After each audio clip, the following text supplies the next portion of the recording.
Chapter 15. Jessica hopped out of bed just long enough to pull on a pair of itchy old wool knee socks that she hadn't worn since junior high. Her teeth chattering, she leapt back under the covers. But even wrapped in a blanket, bedspread, and down comforter, she couldn't seem to get warm. She was cold right down to her bones. Nothing seemed to help. Maybe I'll never be warm again, Jessica thought morosely. Maybe for the rest of her life she was going to be as cold as she'd been the night before on the pier with the rain soaking through her clothes, as cold as the ocean waves that washed over James's body as it lay on the merciless rocks below. Jessica's own phone was unplugged, but now she could hear the extension in Elizabeth's room ringing. Someone else calling to see how I'm holding up, she guessed. I bet it's Amy this time. The news of James's death had been in the morning paper, and a few of her friends had already called to express their sympathy and concern. Jessica had asked Stephen to field the calls. She just wasn't up to talking to anyone yet. In the distance, the phone stopped ringing. Jessica imagined Stephen giving his little speech. Yes, she's all right, but she's still asleep. Sure, I'll tell her. Thanks for calling. Jessica pressed her forehead against her tucked-up knees, listening to the silence. Her room was so quiet and lonely. Maybe it would make me feel better to talk to someone, she reflected. Hanging off her bed, she plugged her phone back into the jack and then picked up the receiver to dial Leela's number. She set it down again with a sigh. It was after lunch, but still too early to bother Leela. She'd be jet-lagged from her flight and would probably sleep most of the day. And she won't have heard about James yet, Jessica thought. What would I say? Welcome back from Paris. My boyfriend got murdered while you were away? Shivering, Jessica drew the comforter more tightly around herself. No, she didn't want to have to pronounce those words out loud. James, dead. She didn't want to talk about what had happened. She didn't want to think about what had happened. But of course, she could think about nothing else. I wish I could go to sleep and wake up in a year, Jessica thought, her eyes filling with tears. I wish I could just sleep through all this pain. She almost felt as if she could do it, too. She was exhausted because her sleep the night before had been broken by horrible nightmares. About the girl with the butcher knife, and about James plunging through the railing to his death. Jessica simply didn't know which was worse, being awake with her heart breaking at the loss of James, or falling asleep only to be tormented by violent dreams. Jessica jumped at the knock on her bedroom door. The door swung open, and Stephen stuck his head into the room. How are you doing? He asked. Jessica shrugged. Okay, what's up? Billy, Liz, and I are going to a matinee. Get dressed and come with us, Stephen urged. I think it'll do us all good to get out of the house for a couple of hours. The idea was definitely appealing. The house still felt creepy to Jessica after last night's dreams and screams. She didn't want to be left alone in it. But she didn't relish the prospect of sitting in the dark in some movie theater either. She was too depressed to move. No, thanks, she mumbled, managing a weak smile for Stephen's benefit. You guys go on. I'll be all right. Have Have Mom and Dad called yet? Stephen shook his head. Not yet. Don't worry, we won't be long, he promised. Stephen closed her bedroom door, and Jessica listened to his footsteps thump away down the hall. A few minutes later, she heard a car engine roar off. They were gone, and she was alone in the house, alone in the world. I wish Mom and Dad would call, Jessica thought, a fat tear rolling down her cheek. She wanted to tell them about James. She wanted them to come home. Why didn't they call last night? She wondered. Why aren't they at the hotel they said they'd be at? Suddenly an irrational fear crept into Jessica's wounded heart. What if something bad had happened to her parents, too? Two people she'd loved, Sam and James, had met with violent, untimely deaths. What if I'm under some kind of curse? Jessica thought, her eyes wide with dismay. What if this is only the beginning?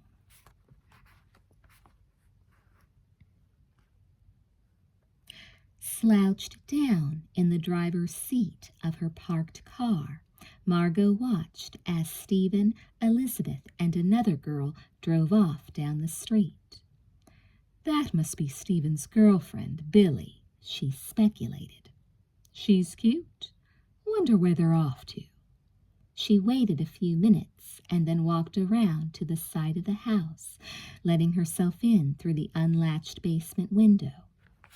I might be pushing my luck, she thought, as she eased open the basement door and stepped quietly into the first-floor hallway.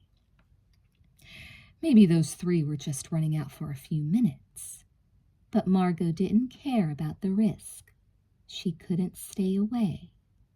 As the day of her eternal transformation approached, she couldn't resist returning to the house again and again, even when she knew it wasn't necessarily smart. I'll just sneak up to Elizabeth's, my room, Margo thought. Jessica's probably asleep. I bet they gave her tranquilizers or something.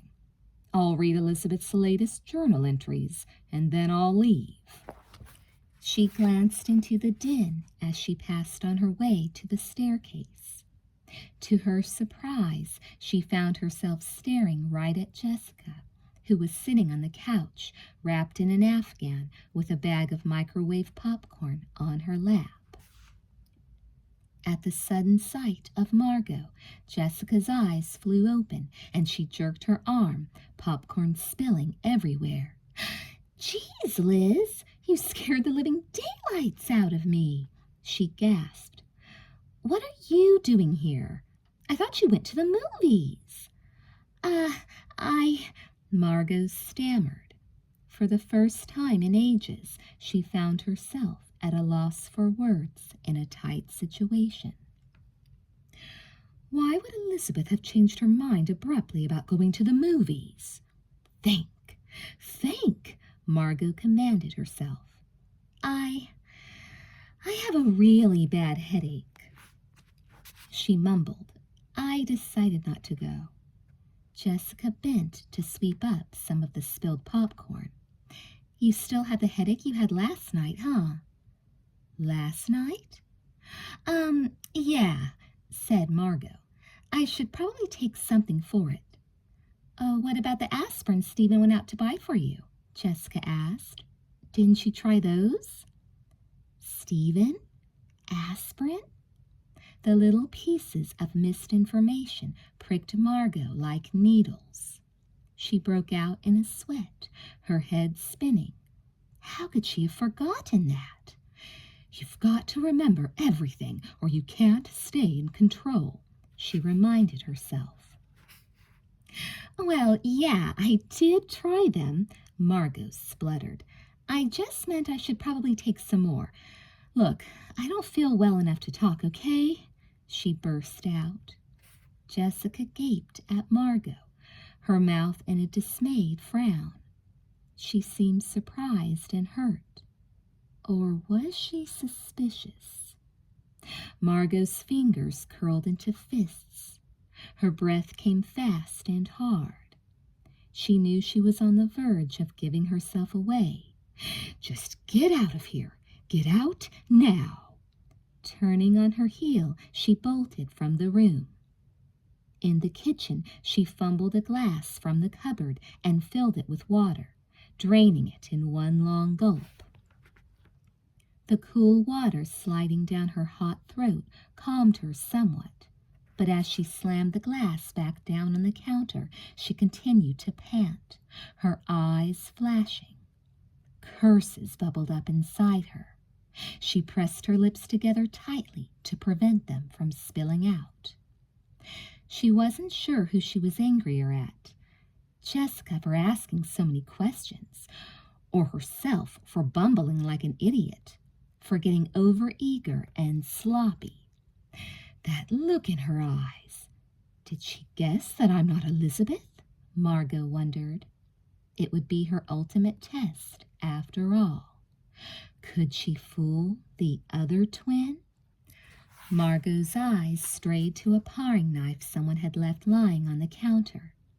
She grabbed it impulsively, immediately soothed and empowered by the feel of the handle in her hand. I could kill Jessica right here and now, Margo realized, an eager light rising up in her eyes. We're alone in the house. It would be easy. Jessica wasn't the twin Margo had intended to become, but when it came right down to it, what difference did it make? She'd studied them both. She'd impersonated them both. Maybe I shouldn't wait for Elizabeth for New Year's Eve, Margo thought greedily. Maybe I should just go for it.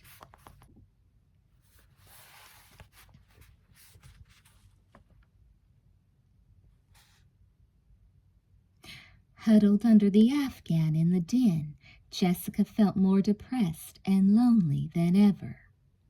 Reaching into the bag of microwave popcorn, she stuck a few salty kernels into her mouth. Liz made it pretty clear that she'd rather die than pass the time with me, Jessica reflected sadly. She took care of me and comforted me last night, but that was just because she had to. She did her duty, and now things are back to the way they were before. She's avoiding me like the plague. She continued to munch the popcorn without really tasting it, her thoughts suddenly turning to the murderous psycho who was now locked up, thank heaven, in the county jail. Jessica remembered the strange things he'd shouted when Todd tackled him on the pier, about someone named Margo who looked just like her and Elizabeth. He'd accused the girl of murdering James, and a bunch of other people, too. Jessica sniffled, tossing the popcorn bag aside in order to grab a tissue from the box on the end table. Poor James, randomly becoming the victim of a crazed maniac on the rampage, she thought, blowing her nose. It's just not fair. Why did it have to be him? Why? It was a good question. Jessica threw the balled-up tissue on the floor and reached for another one. James just happened to be on the pier when that nut came along. And all because he was meeting me there, Jessica thought miserably. He wanted to see me. He had something to tell me. She remembered how urgent he'd sounded on the phone, remembered her gut feeling that something was terribly wrong. How prophetic it had turned out to be. What did he want to tell me? Jessica wondered, heaving a deep sigh. I guess I'll never know now. The doorbell rang, and Jessica waited for Elizabeth to get it. She heard a metallic clatter coming from the kitchen, as if Elizabeth had dropped something, but no footsteps. With another sigh, Jessica got to her feet and shuffled into the hallway, dragging the Afghan with her. Maybe it's Amy or Leela, Jessica thought, suddenly hopeful. She peered through the glass. It was just Todd. Jessica pulled open the door. "Hi," she said dully.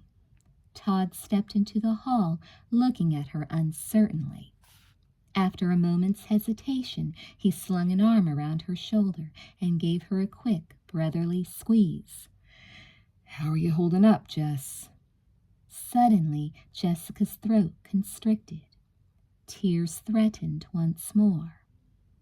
Todd's concern for her was heartwarming, but also heartbreaking. Elizabeth still has Todd, but I have no one, Jessica thought, ducking her head to hide behind a curtain of uncombed hair. "I'm all right. Thanks for asking. I think Liz is in the kitchen." Before Todd could spy her damp eyes, Jessica fled back to the den.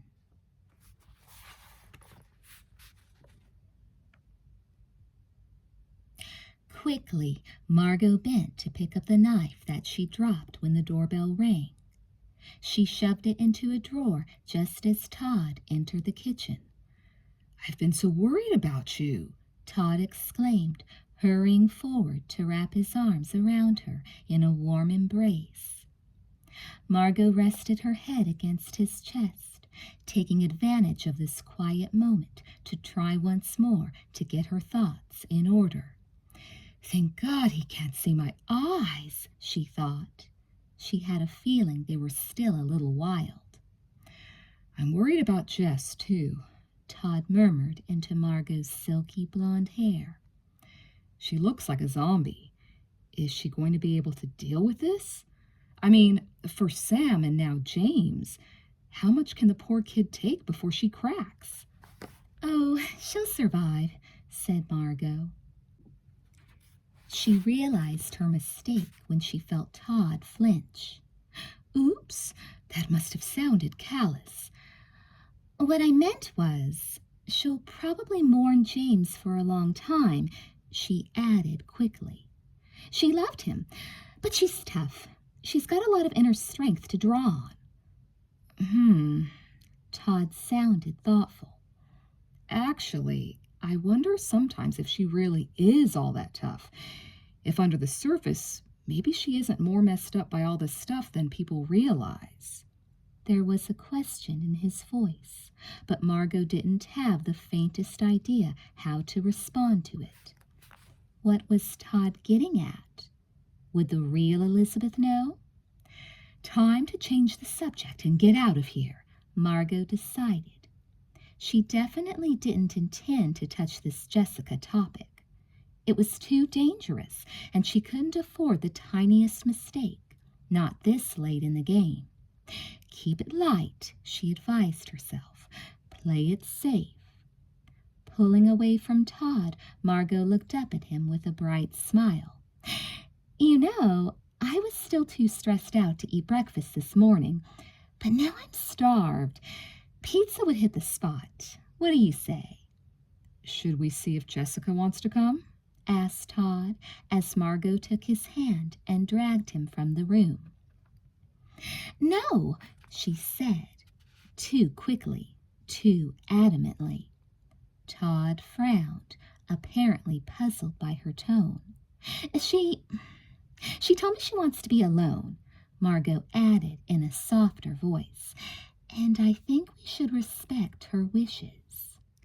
She tugged on his hand, by this time positively desperate to hop in the BMW and leave. "Come on, Todd, let's go."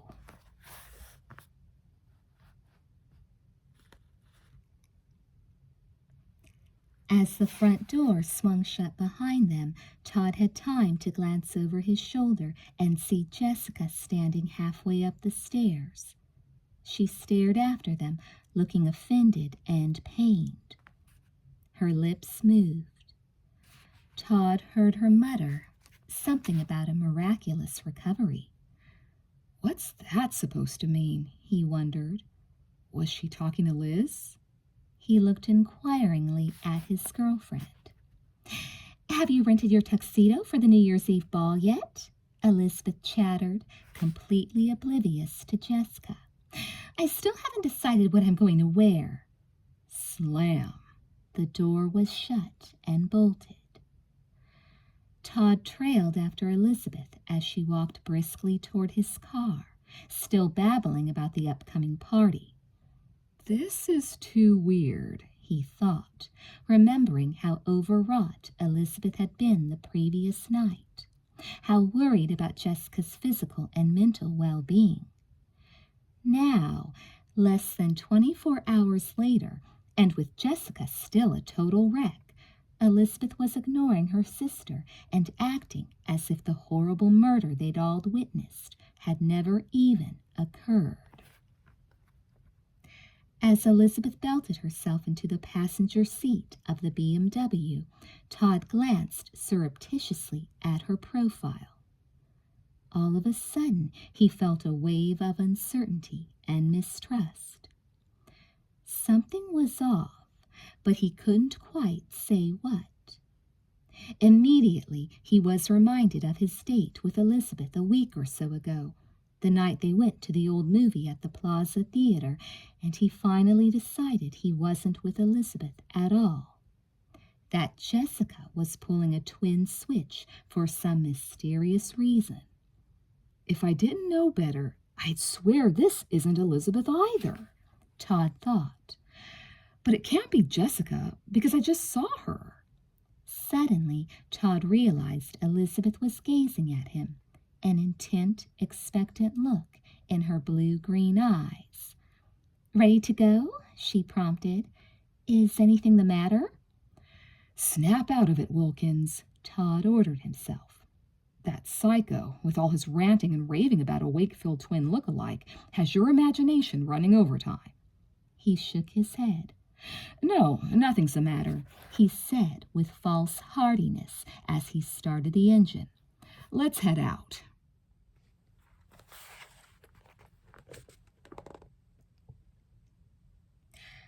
Margo lurked in the Wakefield's side yard, hidden by the shadows of a misty, gray twilight after Todd had dropped her off. As soon as his BMW was safely out of sight, she hurried to her own car, parked halfway down the block. She drove back to the guest house, breaking the speed limit and drumming her fingernails distractedly on the steering wheel. She'd just spent a couple of hours with Todd. They'd had pizza at Guido's and then gone for a drive by the ocean, which was still stormy and rough. Todd hadn't wanted to park, though. He'd insisted that they keep driving, as if he were afraid she'd molest him if he stopped the car for 5 seconds. He didn't even try to kiss me goodnight, Margo thought, her mouth twisting with bloodless amusement. He probably thinks sweet, gentle Elizabeth is still traumatized about what happened to James and needs to be handled with kid gloves. Oh well, there would be plenty of time for passion and romance after Margo became Elizabeth. She just hoped Todd didn't become suspicious of her. It would be a shame to have to do away with such a hunk. As she let herself into her room at the Palmers' guest house, Margo couldn't keep from grinning. She thought about Josh breaking into her room the previous night. He thought he was so smart. I'd like to see him break out of where he is now, Margo said to herself with a giggle. Tossing her handbag onto the rumpled bed, she sat down at the writing table to review her notes about Elizabeth. Her less than memorable date with Todd, even her awkward encounter with Jessica, hadn't diminished Margo's self-confidence.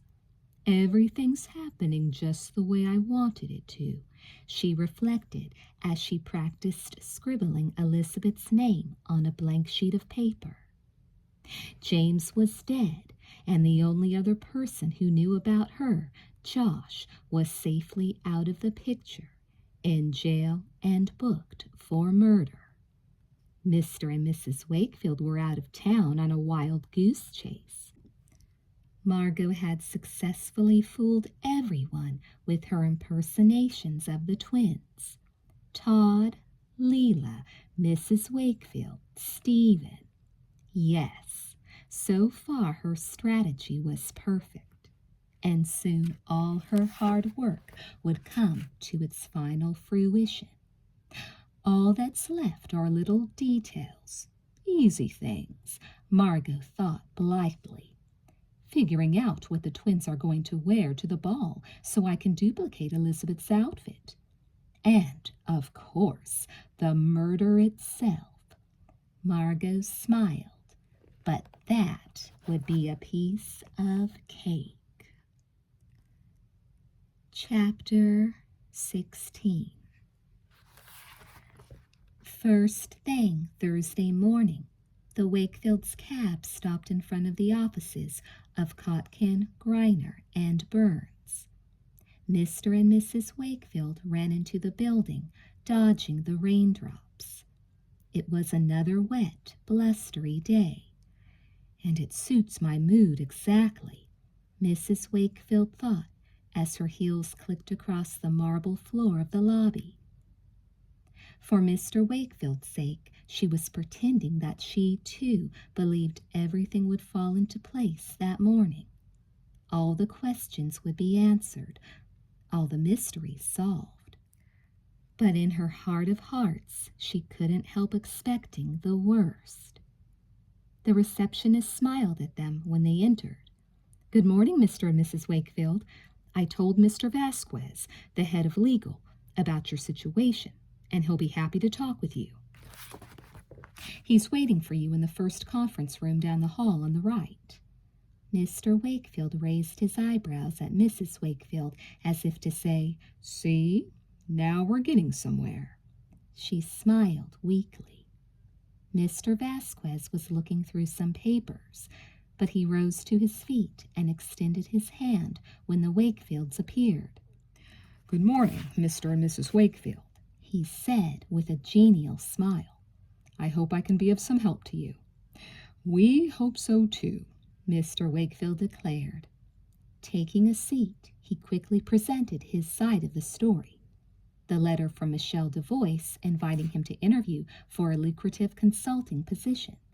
The enclosed plane tickets. The limousine that didn't materialize. The hotel reservations that didn't exist. "Finally, yesterday morning, I arrived for my meeting, only to discover there was no meeting scheduled," he concluded. "Not only that, but your receptionist informed me that nobody named Michelle DeVoyce works here." Mr. Vasquez tapped his mechanical pencil on a legal pad. "Ms. Capriata wasn't misleading you," he said. "No one named DeVoyce works for us in any capacity, and as soon as I heard about your visit, I spoke with each and every member of our legal staff and each departmental manager. I'm truly sorry, Mr. Wakefield, because I know you've traveled a long way. But no one knew anything about any consulting job you might have been considered for. No one had even heard your name." Both Mr. and Mrs. Wakefield sank back in their chairs, flabbergasted. But the letter," Mr. Wakefield muttered, "and the plane tickets. I just don't understand." "Do you have the letter with you?" asked Mr. Vasquez. "Could I take a look at it?" Wordlessly, Mr. Wakefield removed the letter from his briefcase and handed it to the other man.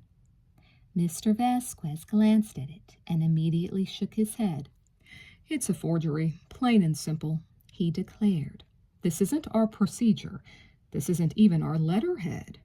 He shook his head again. "I really don't know what to say.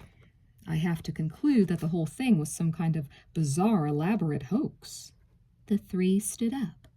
"I'm very sorry for all your trouble," Mr. Vasquez reiterated. "Would you leave me your phone number so that I can call you if by chance I learn anything that might help us unravel this mystery?" Mr. Wakefield removed a business card from his briefcase. Thank you for your time, Mr. Vasquez. As soon as they were safely sequestered in the elevator, Mr. Wakefield's temper exploded. Why on earth would anyone pull such a stunt? He exclaimed, his eyes flashing. This is outrageous. And who would do it? Said Mrs. Wakefield. Do you have any idea who might be behind it, Ned? Mr. Wakefield shook his head. Absolutely none. I can't even begin to guess. I've never heard of anything like this in my entire professional career. This time, as they stood in the lobby, there was no question about what they should do next. Let's go home, Mrs. Wakefield urged her husband, more anxious than ever to return to Sweet Valley and her family. We'll be on the next plane, Mr. Wakefield vowed.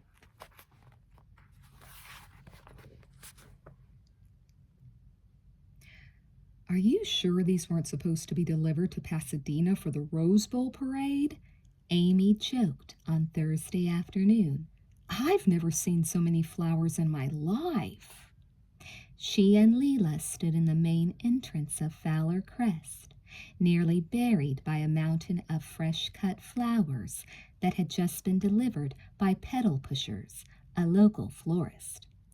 Aren't they wonderful? Leela gushed, lifting an armful of deep red roses to her face.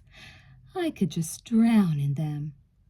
That's very poetic, Lee, Amy remarked. But if you want them to last until the party tomorrow night, you'd better stop sniffing them and get them in some water. Right, said Leela, all business again. She gestured toward the dining room. Teresa dug up 40 or so crystal and china vases for us to put the flowers in, she informed Amy. 40? Amy exclaimed in disbelief. Leela shrugged. I guess that's the kind of stuff people give as wedding gifts. And since Mom and Dad married each other twice, both girls laughed. So all we have to do is tastefully and artistically arrange the flowers. I'm pretty tasteful and artistic, if I may say so myself, said Amy. Then we'll set out the candles and drape the streamers, Leela continued. And finally, last but not least, you have to help me figure out how to rig a big bag from the ceiling for the balloons and confetti to fall out of at the stroke of midnight. No problem. Each girl grabbed a box of flowers and carried it into the dining room. Stem by stem, Leela started arranging a bouquet in a hand-cut crystal Waterford vase. Maybe I should put some music on, she said after a few minutes of silence. Maybe that would get us more in the mood. Amy sighed. Maybe. I mean, I could have hired somebody to do all this junk, but I figured it would be more fun for you and me and Jessica to do it ourselves, Leela explained. I had no idea that... Her voice trailed off. Well, how could you? Said Amy. Having somebody murdered really puts a damper on things, Leela observed. Poor Jessica. I still can't believe that happened, and right in front of her eyes.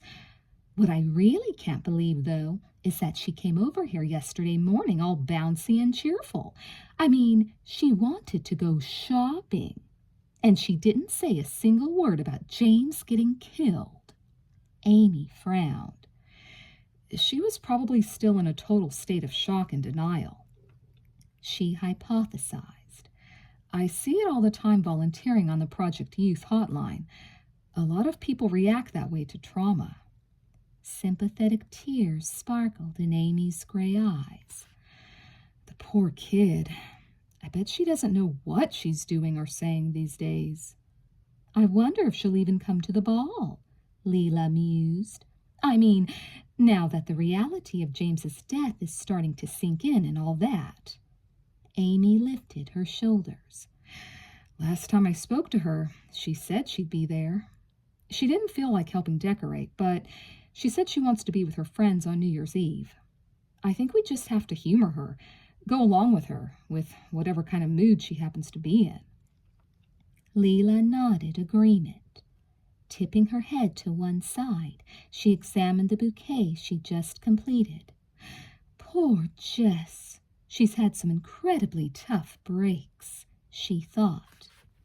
It really boggled the mind. This simply had to be the end of Jessica's tragic bad luck, though.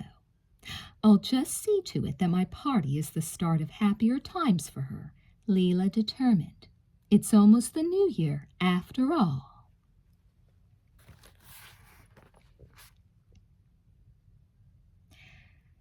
I can't believe they couldn't fit us on a flight until dinner time, Mrs. Wakefield complained on Thursday evening.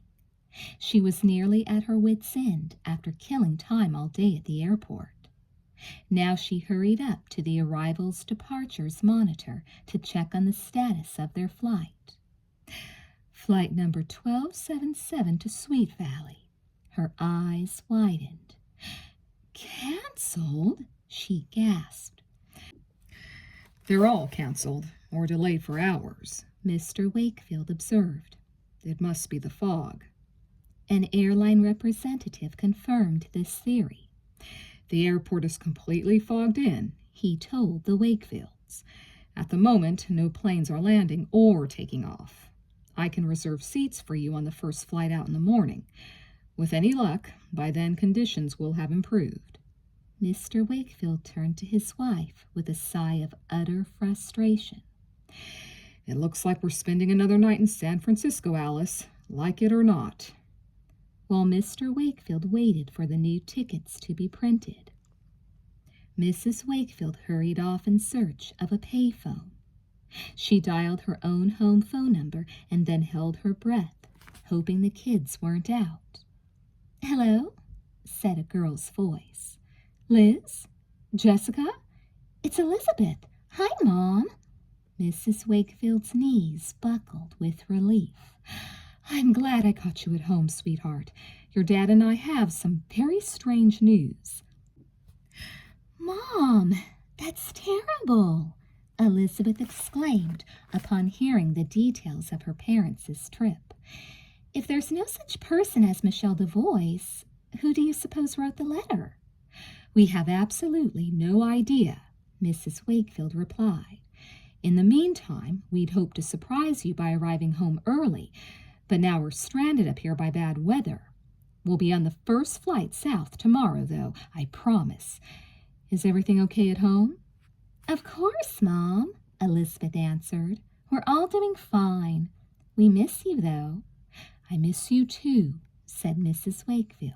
"Give my love to your brother and sister. See you tomorrow." "Bye, Mom."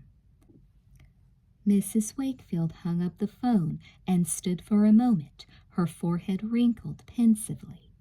Then someone cleared his throat behind her. "Oh, excuse me," she said, moving aside so the man could place his call. She walked back to where Mr. Wakefield waited for her, still thinking about her brief conversation with Elizabeth. Why didn't she feel better, having been reassured by Elizabeth that everything was fine at home? "I guess I won't rest easy until I see for myself," Mrs. Wakefield concluded, wondering how she was going to bear another sleepless night in a San Francisco hotel. "I won't rest easy until I can actually hold my children in my arms again."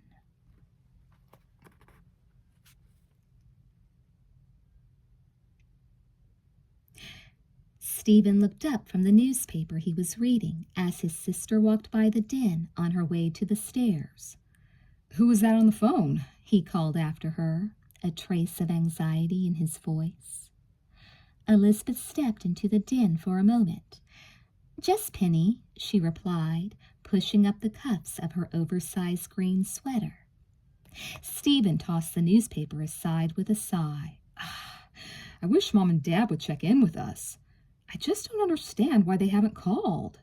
If they're not at the hotel they said they'd be at, then where are they?" "Don't be such a worried old grandmother," Elizabeth teased. "They decided to stay at a different hotel, that's all." gosh, they hardly ever get a chance to be alone together, away from the three of us. Can you blame them if they want a little privacy for once?" Stephen smiled crookedly. "Well, obviously things are going well, or we would have heard," Elizabeth said. "No news is good news, right?" With a flip of her ponytail, she breezed back out of the room, and Stephen relaxed somewhat. Liz is probably right, he decided. No news is good news. I'm just overreacting to all this stress. But hey, we're muddling through, aren't we?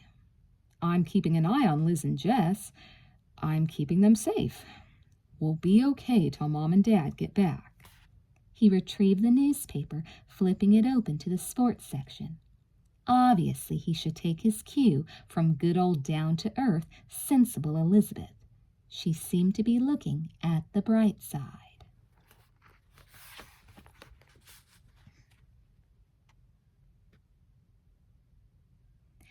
Elizabeth stood by her bedroom door for a moment, listening. Nothing. The phone had rung a minute or two earlier, and someone else had grabbed it before she had a chance to. Stephen, probably. I guess it wasn't Mom and Dad, she thought, disappointed. He'd let me know right away if he'd heard from them. Wandering over to her closet, she slid open the door and began flipping idly through her dresses. What on earth was she going to wear to Leela's ball tomorrow night? She remembered asking herself the same question before the jungle prom. Ultimately, she'd bought a dress that ended up in tatters, covered with blood. Elizabeth bit her lip. Why am I even going to this party? She wondered, squeezing her eyes shut in hopes of chasing away the vision of the blood-stained blue party dress. It's not like I'm in the mood to celebrate. What was there to be happy about these days?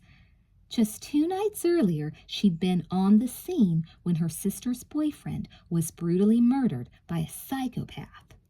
Plagued by mysterious dreams and gory nightmares, it had been weeks since she'd gotten a good night's sleep. She and Jessica were still, and probably always would be, estranged. And the weather isn't exactly helping any. Elizabeth thought, glancing out the window at the black, rainy night. Elizabeth couldn't help smiling wryly. Boy, you're a real barrel of laughs, Wakefield, she muttered to herself. All these thoughts of gloom and doom, I can't give in to them. She figured the sleeve of a dark purple silk dress. Maybe I'll actually have fun at Leela's party. The very faintest ray of hope and optimism brightened Elizabeth's eyes. Maybe we'll turn this corner. Maybe the storm will clear and we'll all get a new start in the new year. She was jolted from her reverie by a knock on her door. Who is it? It's me, Jessica, a voice replied softly. Elizabeth heaved a tired sigh. Then again, maybe things would never get back to normal. Jessica never would have bothered knocking in the old days, Elizabeth reminisced sadly. She always just barged right in. Come in, she called, continuing to rummage through her closet. Jessica sat down on the edge of Elizabeth's bed. There was a moment of strained silence. At least she's up and dressed, Elizabeth thought, noting her sister's oversized green sweater and black jeans. I was starting to think she'd never get out of bed again. Her eyes flickered to Jessica's face, wondering what she wanted. But for a minute, Jessica just watched Elizabeth intently, without speaking. What are you doing? Jessica asked at last. Looking for something to wear to Leela's tomorrow night, Elizabeth answered. She wrinkled her nose, discouraged. I'm not having much luck. Maybe I just won't go, she cried, slamming the closet door shut. But you have to go, Jessica insisted, to Elizabeth's surprise. "Tell you what, you can borrow one of my dresses. Anything you want from my closet. You pick." Elizabeth raised her eyebrows at this uncharacteristically generous offer. Usually, Jessica was the one who got tired of her own clothes and begged to borrow something of Elizabeth's, or sneaked something out of Elizabeth's closet without bothering to ask first. What is she up to now? Elizabeth wondered, instantly searching for an ulterior motive. What does she want from me in return? A split second later, Elizabeth was bowled over by a wave of remorse. I can't believe I'm so suspicious. Poor Jessica was going through an absolutely terrible time. Maybe her motive was pure. Maybe she just wanted what Elizabeth herself secretly wanted more than anything. To be able to trust each other, to be close again. How could Elizabeth refuse this offer of peace? Hurriedly, Elizabeth crossed the room to Jessica's side, hoping her sister hadn't noticed her hesitation. "Thanks, Jess," she mumbled, giving her sister an awkward hug. "I'd love to borrow a dress. You go ahead and choose one for me. Anything you don't feel like wearing yourself."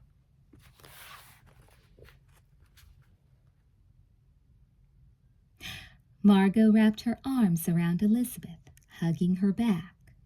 A smile played on her lips as she thought about the next time she would hold Elizabeth like this. "Tomorrow," Margo anticipated, her eyes gleaming. "Tomorrow night we'll meet again, Elizabeth, in the embrace of death. Your death, my birth. Of course, it wouldn't actually be the end for Elizabeth Wakefield." Margo patted Elizabeth's shoulder before pulling back from the hug, her hand lingering on the other girl's arm. "It'll only be the end for this pretty little body. Your identity, your soul, will live on inside me." "I'll do that, Liz," Margo said softly, turning to glide from the room. "See you tomorrow, tomorrow." The delicious word danced in Margo's brain as she slipped unobserved from the house. She'd entered the home stretch. She'd had only one little setback. According to the phone call she'd just intercepted, Mr. and Mrs. Wakefield had finally figured out that the consulting interview in San Francisco was a hoax. If they flew out first thing Friday morning, they'd be home by lunchtime, a full day earlier than Margo had intended. But it really doesn't matter at this point, she concluded as she dashed through the rain to her car. "I've thought of everything, absolutely everything." The scheme was brilliantly conceived, and it would be enacted with equal brilliance. Mr. and Mrs. Wakefield would say goodbye to Elizabeth as she left for the ball, and they would greet her when she returned.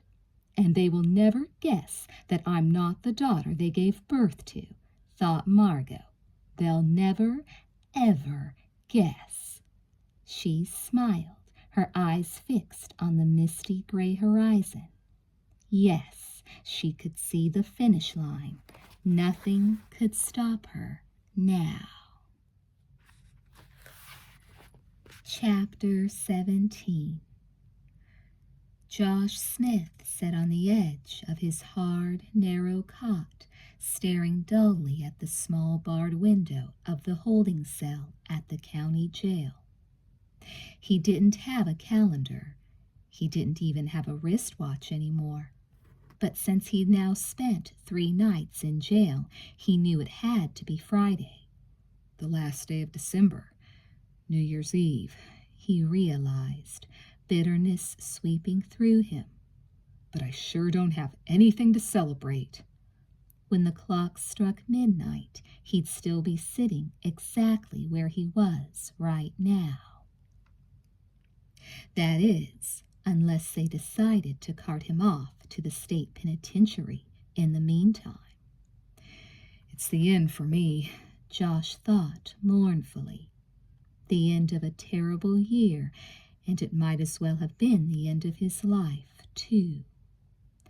For him, New Year's Eve didn't carry the promise of a new beginning. He had nothing to look forward to but a long prison sentence and the tormenting knowledge that he'd failed miserably in his quest to avenge his baby brother's wrongful death. How did I get myself into this mess? Josh almost laughed out loud. It really was ludicrous to think that he'd ended up behind bars while Margo continued to walk free. He didn't laugh, though. His situation was too serious.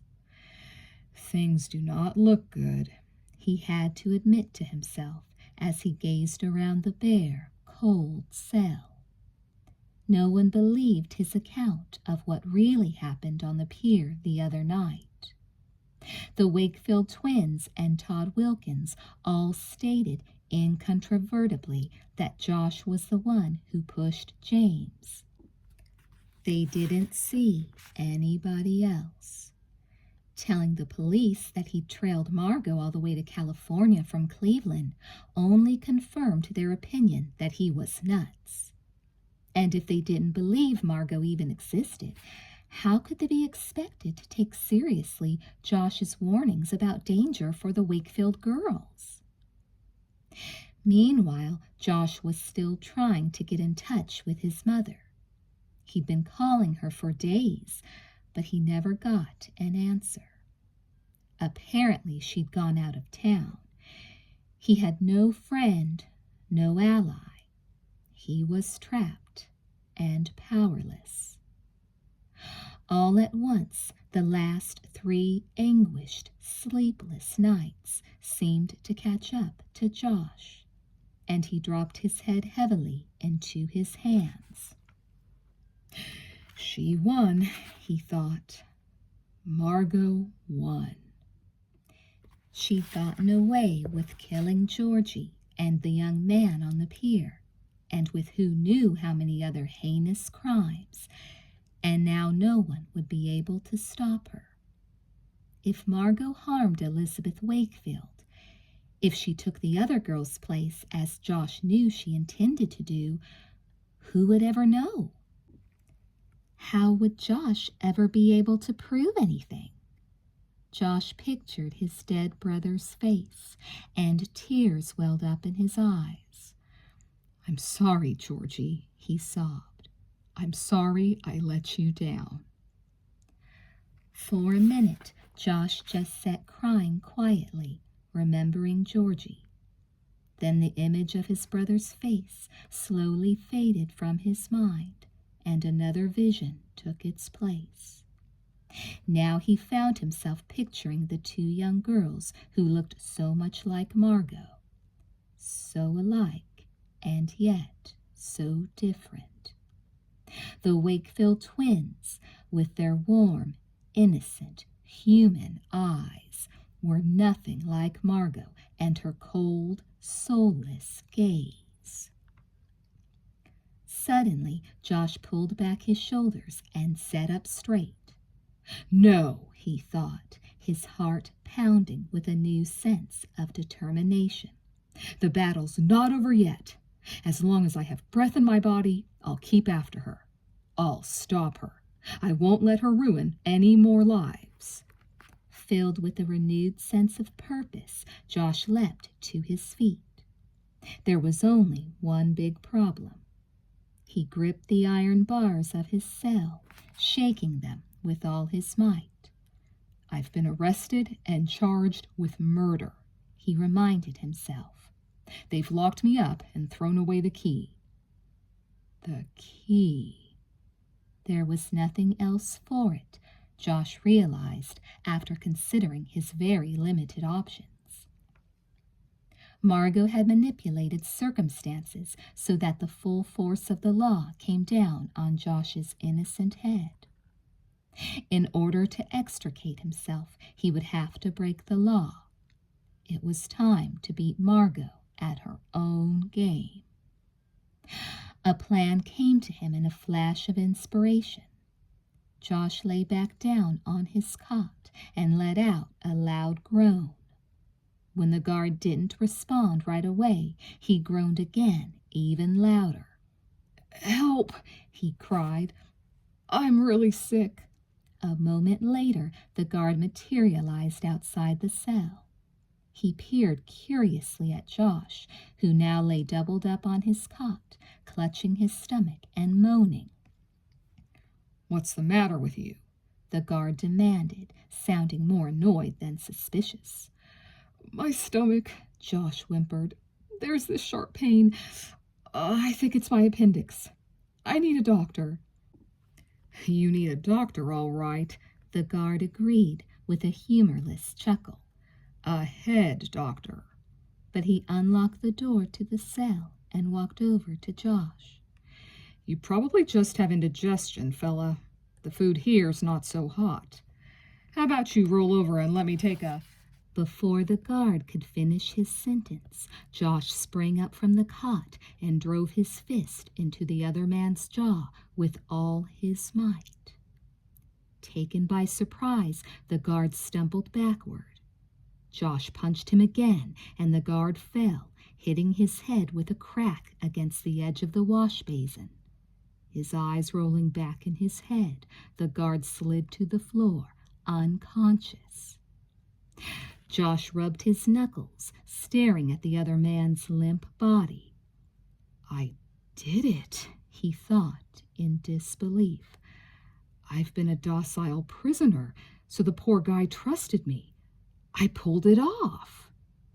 There wasn't time to stand around congratulating himself, though. Quickly, Josh yanked off the unconscious man's shirt, trousers, and shoes. Stripping off his own flimsy prisoner's garb, he dressed again in the guard's uniform. The shoes were too big, but Josh didn't plan to let that slow him down.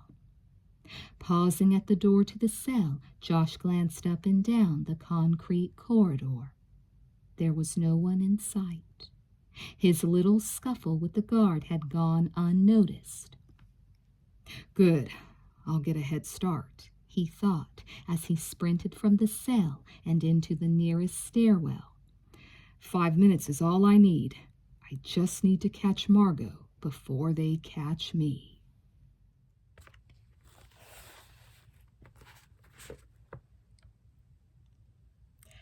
Taking the coffee pot from the hot plate, Margo filled her mug to the brim. She sat back down on her unmade bed and lifted the steaming cup to her lips. This was her third cup that morning, but she was still bleary-eyed. Too many long days and late nights, she thought, slurping the coffee and not caring, not even noticing that it scalded her tongue. All that spying and studying and practicing. But now it was here at last, the day she'd been waiting for all her life, the day she'd been preparing for nonstop since she arrived in Sweet Valley, her very last day as Margo the abused, unloved foster child. Just over the horizon awaited a new dawn, a new year, a new life. Draining the last drops of coffee from the mug, Margo looked dispassionately around the rented room that had been her home for the last few months. I'm finally getting out of this pit, she thought. What a mess. The walls were plastered with photos and newspaper articles and notes to herself about Elizabeth's habits and activities. Clean and dirty clothes mingled in piles on the floor. A couple of knives lay next to her on the bed, along with some little trinkets she'd stolen from the twins. There was rotting, stinking garbage everywhere, all dimly illuminated by the feeble glow of the one bare bulb dangling from the ceiling. Suddenly, a dizzying wave of nausea rose up in Margo, and along with it a profound feeling of self-hatred and disgust. For a split second, she seemed to see the darkness and filth of her external surroundings for what they really were, a reflection of her own inner self. My God, she thought, staring with wide, wild eyes. Is this me? No, this isn't me, she muttered hoarsely. Jumping to her feet, she hurled the coffee cup against the wall with all her might. It shattered into a million pieces. This isn't me, she shouted again, her voice rising to a hysterical screech. I deserve better than this. Blind with rage, Margo tore around the room, trashing everything she could get her furious hands on. She slashed the wallpaper into ribbons with a knife, then plunged the blade repeatedly into the mattress and pillows, sending feathers flying. Tossing the knife aside, she seized the wooden desk chair and bashed it into splinters against the writing table. She kicked out the legs of the table and turned next to the windows. She wanted to rip the curtains to shreds. She wanted to slam her fist through the glass and feel the blood trickling down her arm. But she'd run out of steam. Panting, Margo stood in the middle of the room, looking around at her ruinous handiwork. When Mrs. Palmer sees this, she'll kick me out, maybe even call the police, she thought, biting her lip. Then she smiled to herself. It doesn't matter, she remembered. I've spent my last night in this dump. I won't be coming back here. Margaret Wake, Margo, is about to disappear forever. She'll be gone, and starting tonight, I'll be sleeping in a warm, clean, cozy bed in a big, beautiful house. After tonight, I'll be Elizabeth.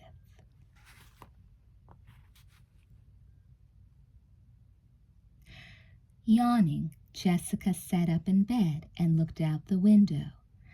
Another rainy day, she mumbled to herself. How gross. She considered rolling over and going back to sleep, but when she glanced at her clock radio, she saw that it was almost noon.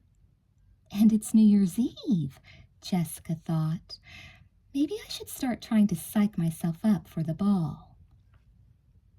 It was going to be hard, though, without James. Too hard. Jessica pressed her fingers against her eyelids, willing herself not to burst into tears. She had already cried too much. It was the reason she hadn't gone to James's funeral that morning. She'd known she wasn't strong enough. It would have pushed her over the edge. And I don't think I'm up to this party either, she thought. Oh, James, it's still too soon for partying. Just then, Jessica heard her bedroom door creak open. She looked over, giving her tired, bloodshot eyes one last rub. Elizabeth popped her head into the room. Good, you're awake, she said cheerfully. That's actually open to debate, Jessica said with a weary sigh. What's up? I just wanted to ask you a teeny-weeny favor, Elizabeth explained. I really don't have anything to wear to the party tonight, and it's kind of late to buy anything. I don't want to spend the money anyway, so I was wondering... She flashed a sheepish, ingratiating smile. Could I borrow one of your dresses? Jessica blinked at her sister's sweet, chatty tone. "Is this the same Liz who's been giving me the coldest of cold shoulders?" "Well, sure," she said. "Thanks a lot." Elizabeth strolled over to Jessica's closet. "Which one are you planning to wear?" Jessica shrugged. "I'll probably end up staying home," she admitted forlornly. "Go ahead and take whichever one you want." Elizabeth pivoted on her heel and fixed her sister with a fond, encouraging look. "You have to go to the ball, Jess," she urged. "I know it's difficult with all that's happened, but it just wouldn't be a party without you there." She dropped her eyes almost shyly. "It wouldn't be worth ringing in the new year." Jessica's jaw dropped. "She's really worried about me?" she realized, now doubly surprised. "She cares." Jessica's heart swelled with emotion. Tears sprang to her eyes again. But these were happy tears, hopeful tears.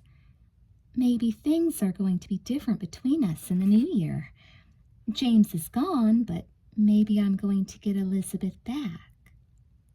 "Okay," Jessica said, managing a smile.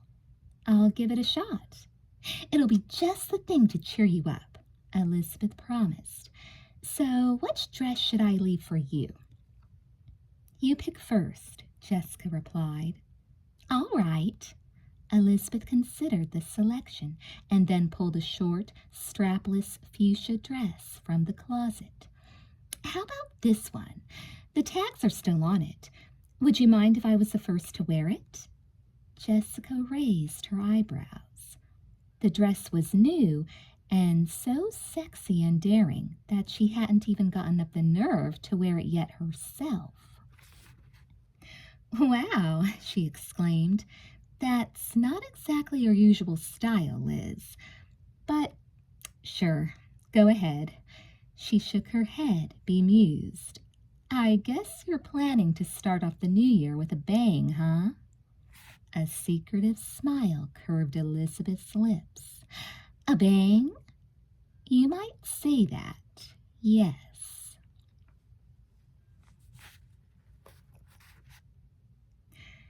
Because it was New Year's Eve, the stores in the Valley Mall were all closing early. Her heels tapping briskly in the nearly empty mall, Margo headed straight for Lisette's, the shop where Jessica had bought the fuchsia dress. The clerk greeted her with a wide smile. "Ah, you came back for one of those dresses," she said knowingly. Margo gave the woman a suspicious look. "That's right," she recalled. "She was working a couple of days ago when I came in with Leela, pretending to be Jessica."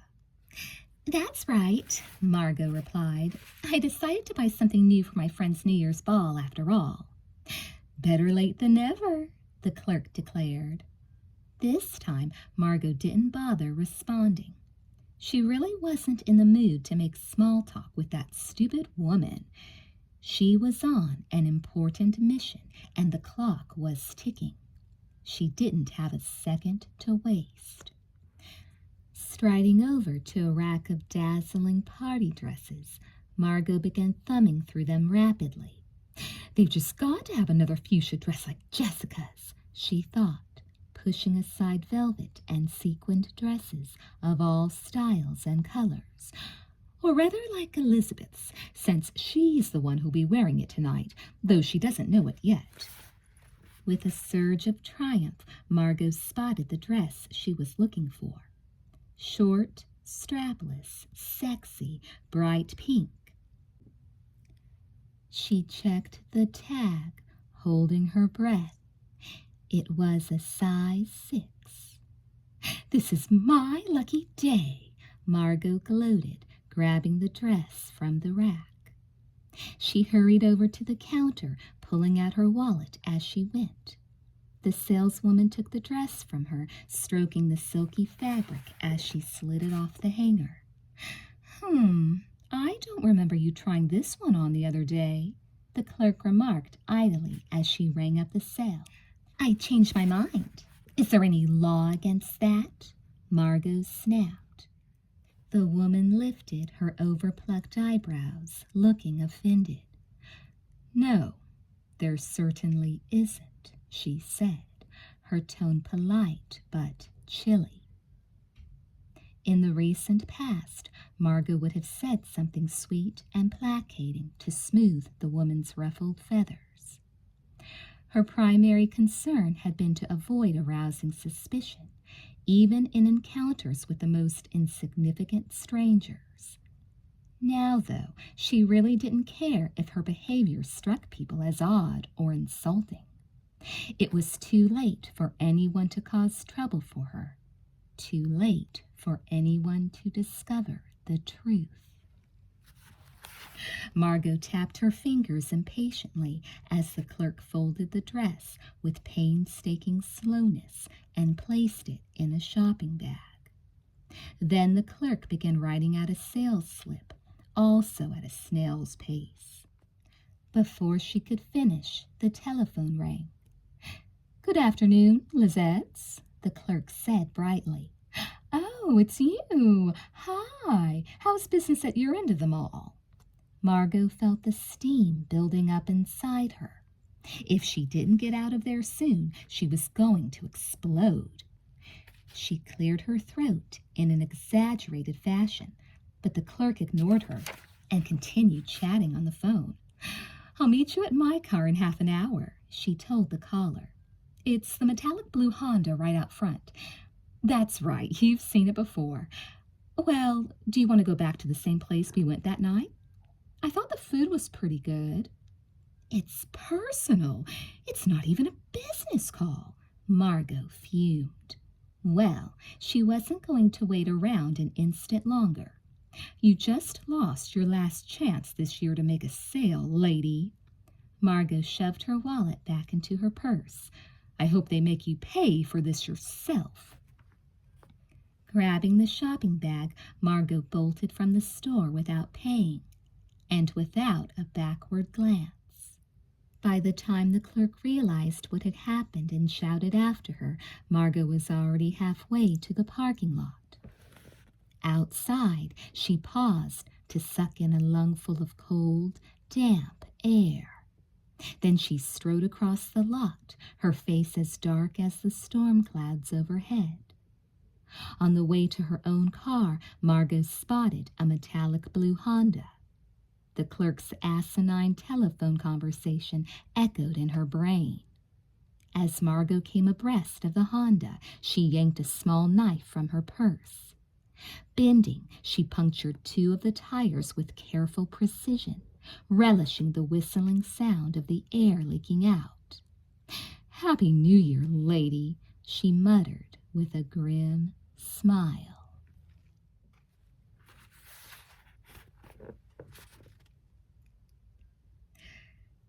"This is cozy," Billy murmured, snuggling close to Stephen on the couch in the Wakefield's family room. "So which movie do you want to watch first?" They'd rented 3 to make sure they'd have enough entertainment to last until midnight. "I feel bad," Stephen said, putting an arm around her. "This is going to be a pretty boring New Year's Eve for you." "No way," Billy protested, smiling playfully. "This party has everything. A pot of your dad's secret recipe nuclear meltdown chili, 2 flavors of ice cream to cool off our mouths afterward, popcorn, soda, movies." She kissed Stephen on the nose. "You?" "Yeah, but you can have me any night of the week," he pointed out. "New Year's Eve only comes once a year. Are you sure you wouldn't rather go to that bash up at school? I'd understand." "I'm absolutely sure," said Billy. "I want to be with you, and I agree that you should stick around here in case your parents call and, well, just in case." "Yeah, we need to stay close to home. Mom and Dad are bound to call tonight." Stephen shook his head. Man, will they flip when they hear what's been going on the last few days. They're going to feel awful that they didn't know about James. How's Jessica holding up? Stephen stroked Billy's hair thoughtfully. It's hard to say. She's been pretty much staying holed up in her room. She didn't go to his funeral this morning. I guess it was just more than she could take. But she's going to Leela's tonight? Stephen nodded. For a little while, anyway. I wouldn't be surprised if she came home before midnight, though. Another reason we should stick around, Billy commented. She might need someone to talk to. I'm here for her, Stephen affirmed, but I've got to tell you. His eyes twinkling, he bent his head to kiss Billy. It felt so good to be near her. He was happy that they were finally getting some time alone. For a couple of hours, he wanted to forget his worries and responsibilities. He wanted to lose himself in the sweetness of Billy's kisses. I hope Jess doesn't come home early, he murmured. I hope they both have a great time and stay out really, really late.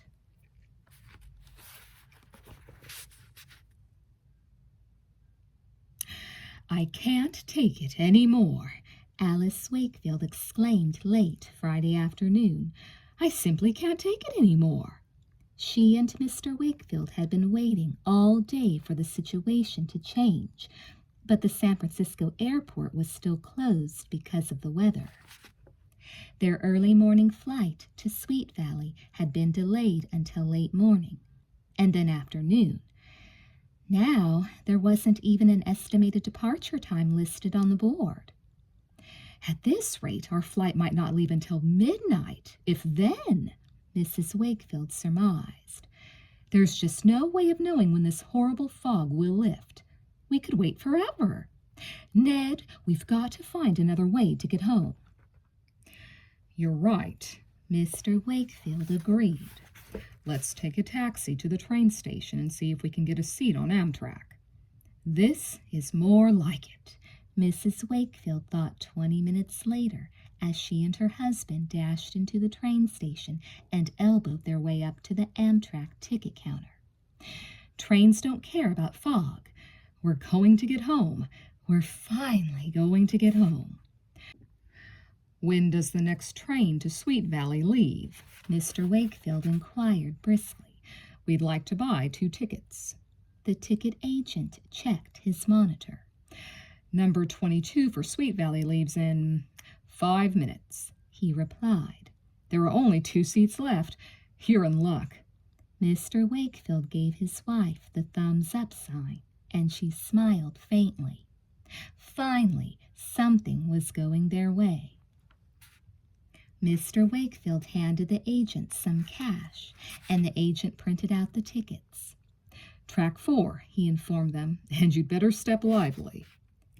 Tickets in hand, Mr. and Mrs. Wakefield hurried toward track 4. A few feet short of the platform, Mrs. Wakefield spotted a bank of payphones. Ned, I've got to stop for just a second, she announced breathlessly. Mr. Wakefield pointed to the big clock on the wall. Our train leaves in 2 minutes. But Mrs. Wakefield was already punching in her calling card number. I'll be fast, she promised. I just want to tell the kids we're... She stopped speaking abruptly, her forehead wrinkling. Is it busy?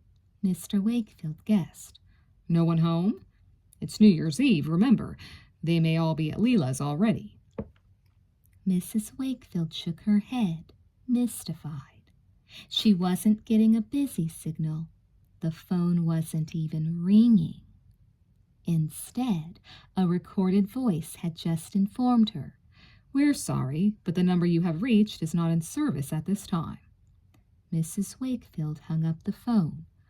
I didn't get through at all, she told her husband, her eyes wide. The line is dead.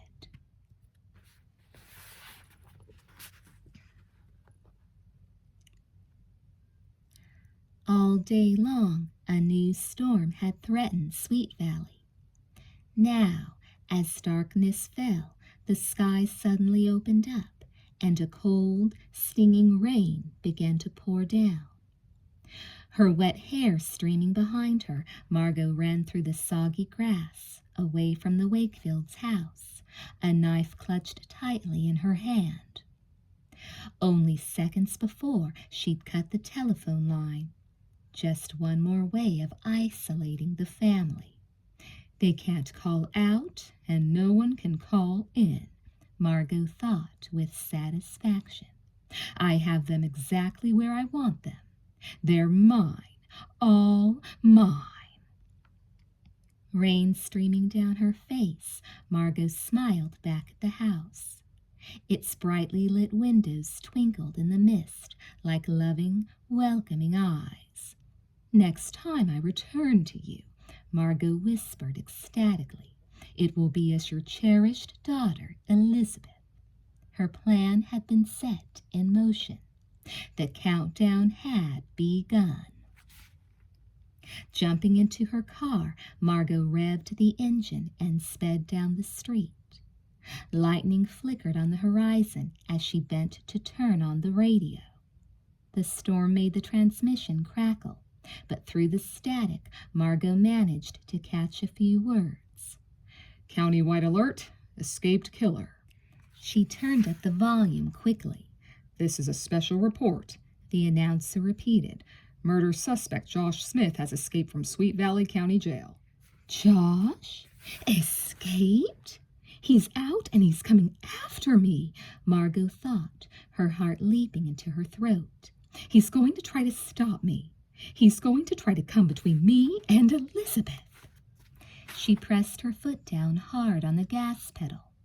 For a few minutes, she drove at a reckless pace, careening around corners and blazing through stop signs without even tapping the brakes.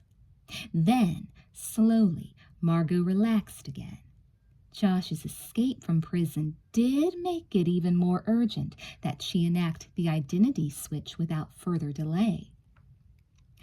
But I'll pull it off because I know what I'm doing, she thought, buoyed by confidence once more. I'm a genius, whereas Josh Smith is an idiot. He's bound to slip up and be recaptured. I have nothing to worry about. She tuned back into the radio broadcast. Local residents are advised to be on the alert, the announcer continued. The escaped murder suspect is mentally unbalanced, possibly armed, and highly dangerous. Margo's lips twitched with amusement. Josh Smith? Dangerous? He couldn't hurt a fly, she thought scornfully. Still, I bet everybody in Sweet Valley locks their doors tight tonight. Too bad they don't know who the enemy really is. Chapter 18. Early Friday evening, Elizabeth sat on her bed in her bathrobe, holding her journal on her lap. She'd already showered and washed her hair, but she still had an hour to play with before she needed to start getting dressed for the ball. That reminded her. Putting down her pen, she frowned in the direction of her closet. I never did make up my mind what to wear, she thought. I'll have to take Jessica up on her offer to lend me something. Then, as her eyes wandered around the room, Elizabeth noticed the deep pink dress draped across the back of her desk chair. She recognized it as a new one of Jessica's, one her sister hadn't even had a chance to wear yet. Wow, looks like Jess picked that for me, Elizabeth realized. But what on earth was she thinking? Her lips curved in a bemused smile. She's always getting after me to spice up my image. I guess this is a kick in that direction. Elizabeth's smile deepened as she imagined how her friends and Todd would react when they saw her in the daring, strapless dress. Well, it'll be fun to wear it, she decided. That nice bright fuchsia will lift my spirits. At that moment, a loud clap of thunder shook the house, rumbling low and long like the growl of a lion. Elizabeth's smile faded, and she shivered, tucking her legs under her bedspread. Retrieving her pen, she scribbled a few lines in her journal. I just don't have a good feeling about tonight, she wrote. I can't help remembering the last time I went out to a big party, the night of the jungle prom. Another shiver brought out goosebumps on her arms. She stared out the window at the rain, picturing the wet, slick streets, thinking about skidding off the road, losing control. She'd have to make sure Todd drove extra slowly and carefully. Elizabeth's face stretched in a yawn, and she glanced at the clock on her bedside table. If it were any other party, she'd be incredibly tempted to skip it. But it was a big holiday, and everyone she knew would be at Leela's to celebrate the arrival of the new year. How am I going to last until midnight? Elizabeth wondered with another yawn. A cat nap. That's what I need. Crawling under the covers, she let her eyelids droop shut, just for a few minutes. Almost immediately, Elizabeth was sound asleep and dreaming. Once again, she was going to the jungle prom, and again, every detail was vivid and precise. Wearing her light blue dress, Elizabeth stood looking at herself in the mirror, arranging her hair and putting on her jewelry. She smelled the fresh flowers in the corsage Todd gave her. She smiled for her father's camera and kissed her parents goodbye. Then they arrived at the gym and were swept up in the high-spirited revelry. She danced with Todd, and then she danced with Sam. It felt very romantic dancing with Todd, but with Sam it was just nutty. He was a total ham, dipping her and spinning her and making her laugh so hard she couldn't catch her breath. I'm dizzy, Elizabeth finally gasped, smiling up at him. And my throat is absolutely parched. Let's take a break, okay? They started back to their table together, still talking and laughing. But what was that she glimpsed out of the corner of her eye? Elizabeth turned her head, focusing. For a brief moment, through the crowd, she saw a puzzling vignette. Jessica was talking to a strange boy, one of the gang from Big Mesa. The boy held a cup, and now, as Elizabeth watched, he poured some of its contents into Jessica's cup. And Jessica hurried off, heading somewhere. Elizabeth lost sight of her sister, and a moment later she and Sam reached their table. Picking up their punch cups, they drained them dry. The punch, Elizabeth thought, tasting it again in her dream. There was something funny about the punch.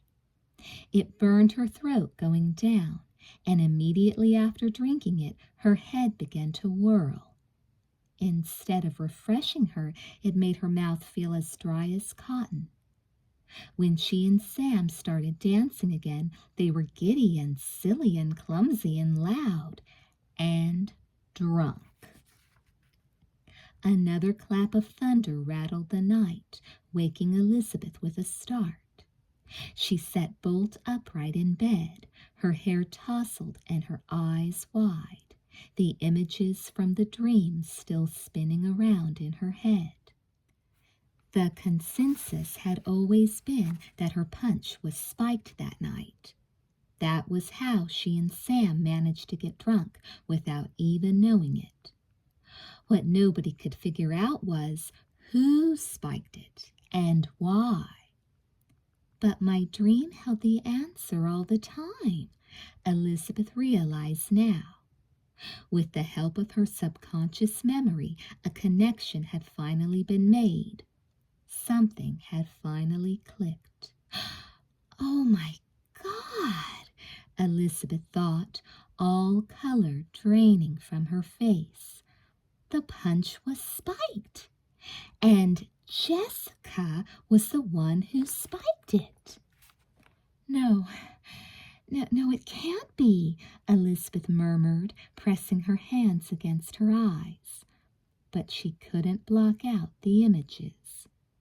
Everybody knew the Big Mesa kids came to the prom looking for trouble, many of them acting as if they'd been drinking. And there was Jessica, bold as brass, talking to the boy from Big Mesa and sharing whatever it was he had in his cup. She didn't drink the booze herself, though. She'd simply transferred it to Elizabeth's cup.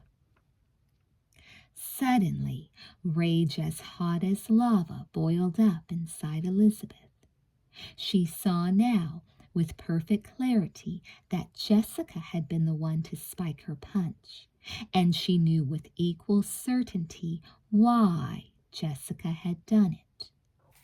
Elizabeth remembered the mood of the night, of all the weeks leading up to the jungle prom, the mood of intense competition and bitter rivalry. She did it just to sabotage my chance at the prom queen title, Elizabeth realized. She wanted to make me look bad so people would vote for her instead. She did it just so she could wear a silly paper crown on her head. What a cruel, selfish, reprehensible stunt. But it wasn't the worst thing Jessica had done to Elizabeth. Not by a long shot. She got me drunk, and then she let me drive away. Elizabeth's whole body started shaking, suddenly feeling as cold as ice. And she never came forward to admit what she'd done, to take some of the blame for the accident. She stood by and let me go through the horror and humiliation of that trial. She let me suffer with the agony of thinking I was responsible for Sam's death, when all the time she was just as guilty. My God, how could she have done that to me, her own sister? A dry, anguished sob broke from Elizabeth's throat. She thought about all the horrible things she'd had to endure since the prom and the fatal car accident. Her sorrow and guilt over Sam's tragic death. The manslaughter trial and her fear that she'd be sent to a juvenile reformatory. The devastation of her family and the near destruction of her relationship with Todd. Her whole life had been disrupted, turned upside down. There'd been so much pain. But all of that was nothing, Elizabeth thought, compared to this. All at once, the incident of Todd's stolen letter seemed trivial. The scope of this betrayal was almost inconceivable. My own sister, my own flesh and blood, did this to me. No, Elizabeth whispered out loud. No, she's not my sister anymore. She's a stranger, a monster. Elizabeth didn't know whether to scream in rage or sob with endless sorrow. The sadness only made her anger burn hotter. The two emotions fed each other in a fire that Elizabeth knew had the power to consume her. As the rain lashed against the windows, she buried her face in her hands, too devastated even to cry.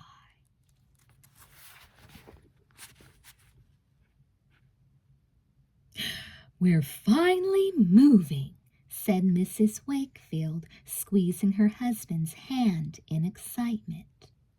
The train surged forward, gaining speed as it left the city behind.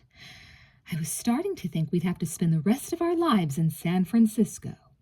Placing her face near the glass, she gazed out the window at the dark, murky night. "I just wish we could go faster." Mr. Wakefield chuckled. "This is fast enough. We'll be there before you know it. Why don't you try napping? The trip will pass more quickly if you sleep through it." Mrs. Wakefield sank back in her seat with a restless sigh. "If I thought I could, I would. But my mind's just too busy." She frowned anxiously. "I can't stop thinking about that dead phone line. What do you suppose it means?" "It means the weather's as bad down south as it is up here in the Bay Area," Mr. Wakefield replied. "A storm probably knocked out a power line, that's all." "I just hate not being able to get in touch," Mrs. Wakefield persisted. "I hate not knowing." "You shouldn't worry about the kids," Mr. Wakefield told her. "I'm sure they're just fine." "But what if—" Mrs. Wakefield struggled to put her vague, shapeless fears into words. "What if something happened? Something bad?" "Like what? You're getting in a stew for no reason, Alice. The girls are fine," Mr. Wakefield repeated.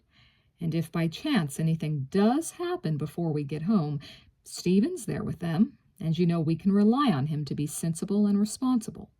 Right now the three of them are probably getting ready for Leela's big New Year's Eve party, as safe and happy as can be." Happy? The twins hadn't been happy for a long time, Mrs. Wakefield reflected. As for safe, for some reason she simply couldn't believe that either. Well, there's no point talking about it anymore, she decided, closing her eyes. We'll be home when the train gets us there, and not a minute sooner. For a while, Mrs. Wakefield pretended to sleep, her thoughts still racing around in frantic, tired circles. She realized she must actually have drifted off when all of a sudden she was jolted awake by a loud, metallic screeching. The train lurched to a grinding halt, throwing the Wakefields forward in their seats. Baggage burst from the overhead bins, and people who'd been standing in the aisles stumbled and fell. "What's going on?" Mrs. Wakefield cried, clutching her husband's arm. The whole car echoed with screams of fear and surprise. "What's wrong?" "I don't know," he replied, twisting in his seat to look down the aisle. "It could be an equipment failure, or there might be something blocking the tracks." At that moment, the lights in the car flickered and went out, plunging them all into inky blackness. Mrs. Wakefield let out a startled gasp. Her heart racing madly, she peered out the window, trying to determine what had caused the train to slam on its brakes. She found herself staring out into empty space, black night punctuated only by an occasional finger of lightning. The train was perched on a winding cliff-top track hundreds of feet above the Pacific. From her window, Mrs. Wakefield could look straight down the cliff to the rocky beach far below. The sight made her instantly dizzy. "What if we derail?" she thought, panic rising in her throat as she imagined the train plunging from the tracks and falling. Turning away from the window, she pressed her face against Mr. Wakefield's shoulder. For a few minutes they all sat silently in the dark, tense with waiting and wondering. Then, to Mrs. Wakefield's immense relief, a conductor holding a flashlight appeared at the door to their car. With his first words, however, her relief dissolved again into dread and anxiety. "We won't be able to continue through to Sweet Valley in Los Angeles tonight," he informed the dismayed passengers as he made his way down the aisle. "There's an electrical storm up ahead. It's too dangerous to proceed." As if to confirm his story, thunder boomed in the distance, and a dozen lightning bolts lit up the sky like a 4th of July fireworks display. "We'll be pulling into the next station, 5 minutes down the track in Lone Tree Heights, to wait it out," the conductor continued. "Could be a few hours, could be all night." As the conductor stepped through to the next car, the lights blinked back on, and the train began to move forward again slowly. "A few hours? All night?" Mrs. Wakefield repeated, staring at her husband with utter disbelief.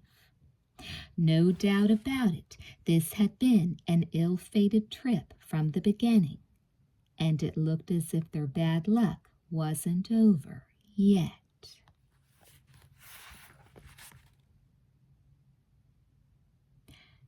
Standing in front of the bathroom mirror, Todd adjusted the bow tie of his rented tuxedo.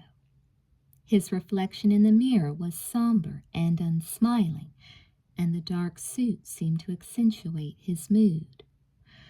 "Lighten up, buddy," he told himself, cracking an artificial grin as he ran a comb through his hair. "After all, you're going to a party, not a funeral." The smile didn't last, though. Heading back down the hall to his bedroom, Todd recalled the last time he got dressed up to take Elizabeth somewhere. The jungle prom. What a disaster. Before they even got to the dance, the night was tainted by the bitter rivalry between Elizabeth and Jessica over the prom queen title. Then, just as Todd noticed Elizabeth and Sam carrying on, the prom exploded into violence as a crowd of Big Mesa High troublemakers started an all-out brawl. And then, the Jeep wreck. Todd pushed the memory from his brain. He didn't want to relive the moment when he and Jessica, chasing after Elizabeth and Sam in Todd's car, pulled up at the site of the crash. The flashing lights, the sirens, the shattered glass, the blood. Yanking open a dresser drawer, Todd searched through the tangle of white gym socks for a couple of dark dress socks. What a night. What a nightmare. "It's behind us, though. Time heals all wounds, right?" He considered this maxim as he pulled on the socks and tied his shoes. True, but even as old wounds started to heal, it seemed as if new ones opened up. Elizabeth had weathered the traumatic experience of the trial. She'd come to terms with her guilt and her grief, and the two of them had repaired their injured relationship. But death and disaster had struck again, and all of them, Jessica especially, were still reeling from the emotional blows. "How much can we take before things really fly to pieces?" Todd wondered. "Will life in Sweet Valley ever get back to normal?" Standing up, he crossed to the wall shelves where his stereo system was set up and flicked on the radio. An upbeat rock tune began to pulse through the speakers, and immediately he felt a little better. "Enough of this gloom and doom. Let's make this a fun night," he prepped himself. "It's New Year's Eve. Time to put the past behind us and move forward."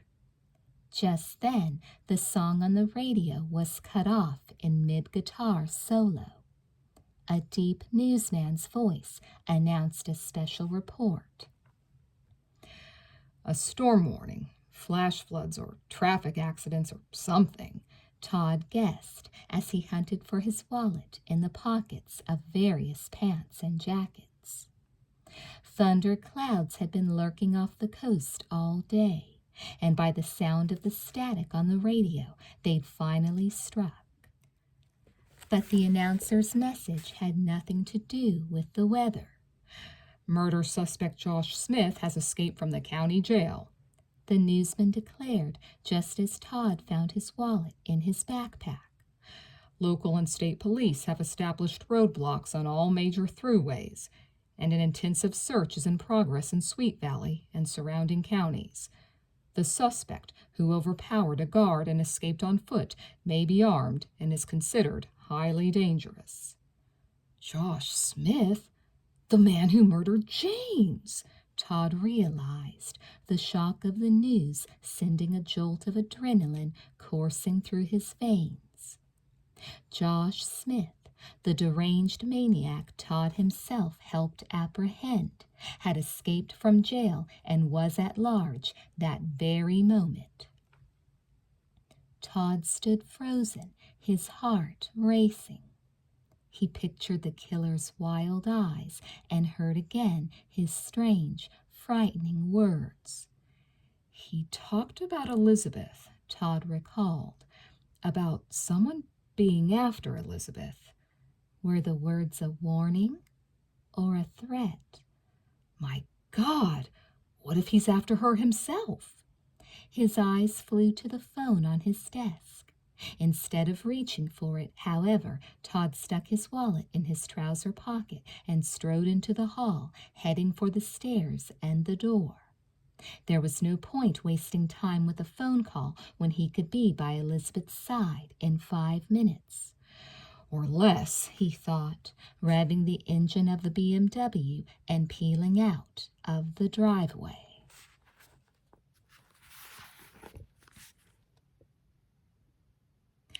Still wearing only her bathrobe, Elizabeth sat on the edge of her bed, staring at the clock on the nightstand. Todd will be here any minute, she realized. I should get up, get dressed. But her body felt heavy, as if invisible weights had settled on both her shoulders, preventing her from rising to her feet, and 2 invisible hands seemed to be pressing on either side of her skull, making her head throb. She'd been paralyzed since the moment she'd understood Jessica's role in the drunk driving crash. The mental trauma was almost like a physical injury. Elizabeth hurt all over just thinking about it. And she couldn't stop thinking about it. Her head whirled with fragments of memory, all coming together in a kaleidoscope of new and horrible realizations. She reflected on how strangely her sister had been acting for the last few weeks, and all the occasions on which Jessica seemed to be trying to tell her something. I thought her conscience was just bothering her because of stealing the stupid letter, Elizabeth thought bitterly. If she has a conscience at all, that is. I don't think she does, though. I think she's some kind of monster, a selfish, amoral monster. How could she have treated me this way?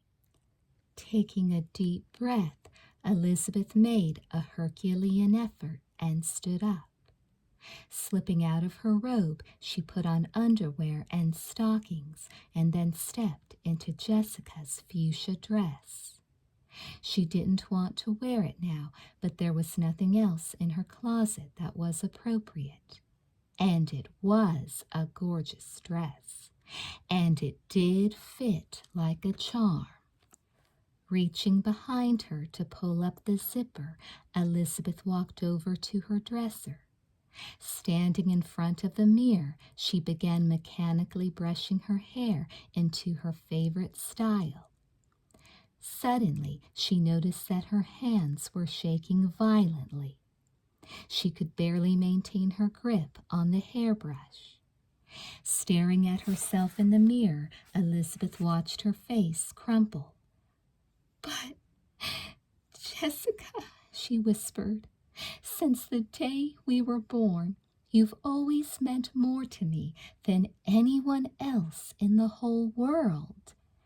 How could you? How could you?" Tears gushed from Elizabeth's eyes. Dropping the brush, she buried her face in her hands, crying as if she would never stop.